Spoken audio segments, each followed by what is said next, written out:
চলে আসলাম আপনাদের মাঝে একটি ভিডিও নিয়ে। হয়তো এটা দেখার উপর অনেকেই ভালো মন্তব্য করবেন, আবার অনেকেই খারাপ মন্তব্য করবেন। আসলে এক একজনের মন মাইন্ড এক এক রকমের হয়ে থাকে। যাই হোক, আসসালামু আলাইকুম। সবাই কেমন আছেন? আমি আলহামদুলিল্লাহ অনেক ভালো আছি। আমি আশা করছি আপনারা সবাইও ভালো আছেন। এই ছাদ বাগানটা যার, সে অসুস্থতার কারণে ভিডিও তৈরি করতে পারছিল না, যে কারণে আমি তার ভিডিওই ভয়েস দিয়ে তাকে সাহায্য করছি। একটা মানুষের উচিত অবশ্যই অন্যদেরকে সাহায্য করা। আপনাদের কি মনে হয় আসলে কি উচিত? আমি ছোট হইতে পারি, কিন্তু আমি তাকে সাহায্য করছি। আপনাদের কি মনে হয় আমার কি তাকে সাহায্য করা উচিত? অবশ্যই উচিত। আপনাদেরও উচিত সবার পাশে থাকা। যদি এই ভিডিওটা ভালো লেগে থাকে তাহলে অবশ্যই সবার মাঝে ছড়িয়ে দেবেন এবং তার পাশে থাকার চেষ্টা করবেন। যাই হোক, শুরু করছি আমার ভিডিওটি। এই দেখেন, এটা হচ্ছে কি গাছ আমার সঠিক জানা নাই। এর পাশে একটি পেয়ারা গাছ আছে। পেয়ারা গাছটায় পাতা ধরেছে, কোনো পেয়ারা নাই। আমাদের এখানে আরও একটি গাছ ছিল পেয়ারা গাছ, সেটা মারা যাওয়ার পরে আর একটা পেয়ারা গাছ হয়েছে। এখানে শুধু পাতাই দেখা যাচ্ছে, কোনো পেয়ারা আমি আর চোখে বাজছে না। এই পেয়ারা গাছটা একটা ড্রামের মধ্যে লাগানো হয়েছে। ছাদ বাগানটা সে যা পায় তাতে লাগিয়ে দেয়। যাই হোক, আমার বিষয়টা খুব ভালো লাগে। আমার মতে আমি খুবই গর্বিত যে তার কারণে আমি এত প্রকারের গাছ দেখতে পারি, আর সে ছাদে এত প্রকার গাছ লাগায়, যে কারণে তখন সবার, এইটা আমার মনে হয় সবার তার ছাদ বাগানটা দেখা উচিত। কারণ সে অনেক পরিশ্রম করে গাছগুলো করে। এখানে ছোট ছোট অনেক শাক লাগানো হয়েছে, ফলের ঝুড়ির মধ্যে শাক লাগিয়েছে। পাশে একটা বাগানবিলাস গাছ আছে, যেটা হচ্ছে চিচ্চা সম্ভবত। এটা গোলাপি কালার আর সাদা কালার, দুইটা কালার একসাথে মিক্সড করা। এটা পাতায় দেখতে অনেক সুন্দর, ফুলটাও অনেক বেশি সুন্দর লাগে। দেখেন, এখানে একটা ছোট গোলাপি ফুল আর নিচে সাদা ফুল দেখা যাচ্ছে। তারপরে দেখি আমরা পাশের গাছটায় হচ্ছে আর একটা বাগান বিলাস গাছ, যে গাছে বেগুনি কালার, হালকা বেগুনি কালারের ফুল ফুটে আছে।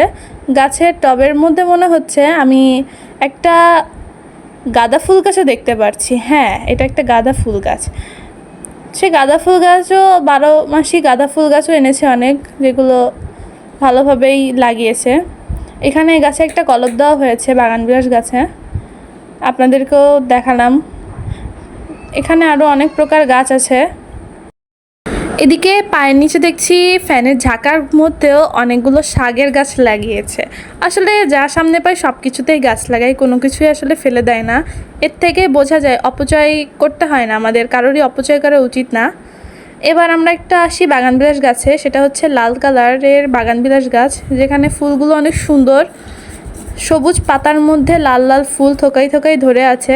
গাছটা অসাধারণ লাগছে দেখতে, আমার কাছে খুবই ভালো লাগছে। আসলে এখানে যত প্রকার বাগানবিলাস গাছ আছে আমি আসলে আমার চোখে কখনোই দেখি নাই। যার গাছ তার জন্যই দেখতে পেলাম এত সুন্দর। সে আসলে অনেক পরিশ্রম করে গাছগুলো লাগিয়েছে। আসলে সে সামনে যা পায় তাতেই গাছ লাগিয়ে ফেলে। আটার বস্তা, আটার ব্যাগ, সালার বস্তা, বিভিন্ন প্রকার সিমেন্টের বস্তা, প্যাম্পাসের পলিথিন, সে যা পায় তাতেই গাছ লাগিয়ে ফেলে। এটা হচ্ছে একটা মজার বিষয় যে সে যা পায় সেটাই গাছ লাগিয়ে ফেলে। পায়ের নিচে দেখতেছি অনেকগুলো ছোট ছোট বাগানবিলাস গাছের ফুল দেখা যাচ্ছে। এখানে আরও অনেক গাছ আছে। পাশে একটা বাগানবিলাস গাছ আছে, এটা হচ্ছে ফায়ার ওপাল। গাছটা অসাধারণ, একদম আগুনের মতো জল করে রোদ লাগলে, যে কারণে নামটাই হয়েছে ফায়ার ওপাল। গাছটা হচ্ছে কমলা কালারের, একদম গাঢ় কমলা কালারের ফুল, যেটা পাতার মধ্যে, সবুজ পাতার মধ্যে গাঢ় কমলা কালার, দেখতে কিন্তু অসাধারণ লাগছে।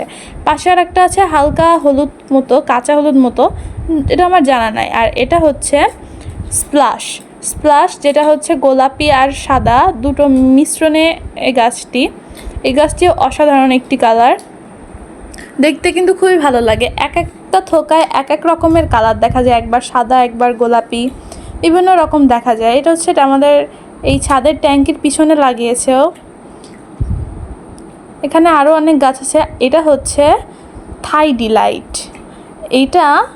ডিলাইট, এর নাম অনুসারে এটা সত্যি যে এই লাইটের মতো আলো জ্বলে, রোদ লাগলে একদম আলো মনে হয় যেন গাছটিতে আলো জ্বলতেছে। ছোট ছোট লাইট একসাথে থাকলে যেরকম দেখা যায় সেরকম ঝিকিমিকি করে। এটা হালকা গোলাপি গোলাপি সাদা সাদা মতো, ভালোই লাগে দেখতে, খুবই সুন্দর লাগে। এটা স্প্লাশের মতোই কিন্তু দুটো আলাদা। এবার আসি এই পাশে এই সাইডে আছে একটা থিমা। এটা হচ্ছে লাল কালারের থিমা, লাল না গোলাপি মতো, হালকা লাল লাল গোলাপি গোলাপি মতো, হালকা লাল গোলাপি বেগুনি, 3 কালারই আছে, এক এক সময় এক এক কালার মতো দেখা যায়। যাই হোক, এখানে অনেক আরও প্রকার গাছ আছে, এর সাথে বাগানবিলাস গাছই বেশি। আর একটা বাগানবিলাস গাছও দেখা যাচ্ছে যেটাই কোনো ফুল ফোটে নাই এখনো অবধি। নিচে অনেক গাছ আছে, এটা হচ্ছে ঢ্যাঁড়স গাছ, একটা ঢ্যাঁড়স গাছ আছে। তারপরে এখানে দেখেন ওই বাগানবিলাসটায় কোনো ধরে নাই, এখানে পাতা আছে কিন্তু কোনো ফুল ধরে নাই।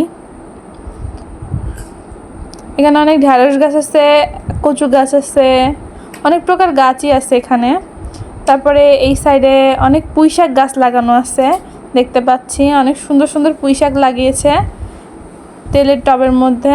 পাশে লেবু গাছও আছে, ছাদে কি গাছ নাই, সব প্রকারের গাছই আছে বলতে গেলে সব প্রকারের গাছই আছে। এই লেবু গাছগুলো ইসের মধ্যে দেখেন কত সুন্দর সুন্দর লেবু ধরেছে, লেবু গাছগুলো ফলের ঝুড়ির মধ্যে লাগানো হয়েছে। এই সাইডে আছে মরিচ গাছ, দেখেন কি সুন্দর মরিচের ফুল এসেছে, সাথে মরিচও ধরে আছে, লাল লাল মরিচ ধরে আছে। মরিচগুলো পাকাচ্ছে, মরিচগুলো পেকে গেলে এই মরিচগুলো থেকে আবার চারা বের করবে। এখানেও অনেক পুঁইশাক গাছ আছে, সাথে মরিচ গাছ আছে, অনেক মরিচও ধরেছে দেখতে পাচ্ছি। যাই হোক, ছাদ বাগানটা অনেক ভালো লাগলো। এই সাইডেও অনেক মরিচ গাছ আছে, এগুলো এখনো মরিচ ধরে নাই, শুধু ফুলই আসছে, সাদা সাদা সুন্দর সুন্দর ফুল। আসলে মরিচের ফুল দেখতেও কিন্তু অনেক সুন্দর লাগে, অনেক বেশি।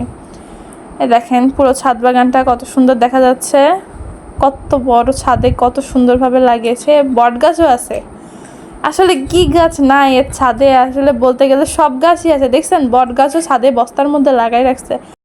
এই বট গাছটার বয়স জানেন? বট গাছটার বয়স কত হতে পারে? ওই বট গাছটার বয়স মনে হয় 16 বছর। আমি হয়ে ধরে এই বট গাছটা দেখতে পাচ্ছি। আসলে আমি ভাবি এই বট গাছটা মনে হয় হয়তো একদিন জাদুঘরে রাখা হবে কোনো একটা সময়।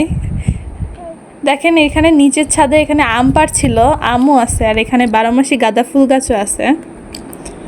এখানে ছাদে অনেক প্রকারের গাছ আছে। একটা ঢ্যাঁড়স গাছের ফুলটা আমরা প্রথমে দেখেছিলাম যেরকম, তার থেকে একটু বন্ধ হয়ে গিয়েছে। ফুলটা অনেক পিঁপড়াও ধরেছে দেখা যাচ্ছে। এটা হচ্ছে ঢ্যাঁড়স গাছের ফুল। দেখেন কত সুন্দর ছাদ বাগান। যাই হোক, আজকের মতো বিদায় নিচ্ছি, সবাই ভালো থাকবেন, বাই বাই।